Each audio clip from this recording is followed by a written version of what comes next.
Ecclésiaste. Chapitre 5. Prends garde à ton pied, lorsque tu entres dans la maison de Dieu, approche-toi pour écouter, plutôt que pour offrir le sacrifice des insensés, car ils ne savent pas qu'ils font mal. Ne te presse pas d'ouvrir la bouche, et que ton cœur ne se hâte pas d'exprimer une parole devant Dieu, car Dieu est au ciel, et toi sur la terre, que tes paroles soient donc peu nombreuses. Car, si les songes naissent de la multitude des occupations, la voix de l'insensé se fait entendre dans la multitude des paroles. Lorsque tu as fait un vœu à Dieu, ne tarde pas à l'accomplir, car il n'aime pas les insensés. Accomplis le vœu que tu as fait. Mieux vaut pour toi ne point faire de vœu, que d'en faire un et de ne pas l'accomplir. Ne permets pas à ta bouche de faire pécher ta chair, et ne dis pas en présence de l'envoyé, que c'est une inadvertance. Pourquoi Dieu s'irriterait-il de tes paroles, et détruirait-il l'ouvrage de tes mains? Car, s'il y a des vanités dans la multitude des songes, il y en a aussi dans beaucoup de paroles, c'est pourquoi, crains Dieu. Si tu vois dans une province le pauvre opprimé, et la violation du droit et de la justice, ne t'en étonne point, car un homme élevé est placé, sous la surveillance d'un autre plus élevé, et au-dessus d'eux il en est, de plus élevé encore.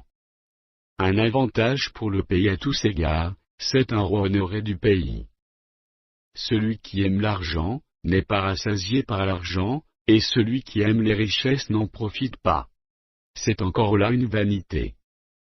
Quand le bien abonde, ce qui le mange abonde, et quel avantage en revient-il à son possesseur, sinon qu'il le voit de ses yeux?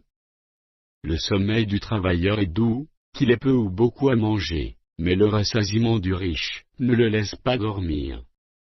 Il est un mal grave que j'ai vu sous le soleil, des richesses conservées, pour son malheur, par celui qui les possède. Ces richesses se perdent par quelque événement fâcheux, il a engendré un fils, et il ne reste rien entre ses mains.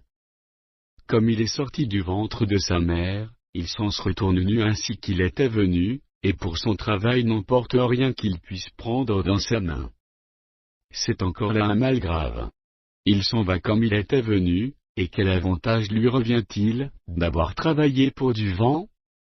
De plus, toute sa vie il mange dans les ténèbres, et il a beaucoup de chagrin, de maux et d'irritation.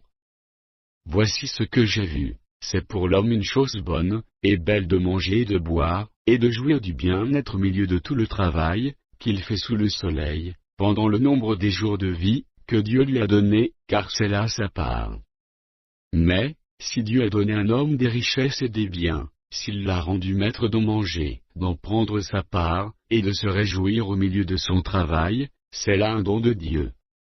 Car il ne se souviendra pas beaucoup des jours de sa vie, parce que Dieu répand la joie dans son cœur.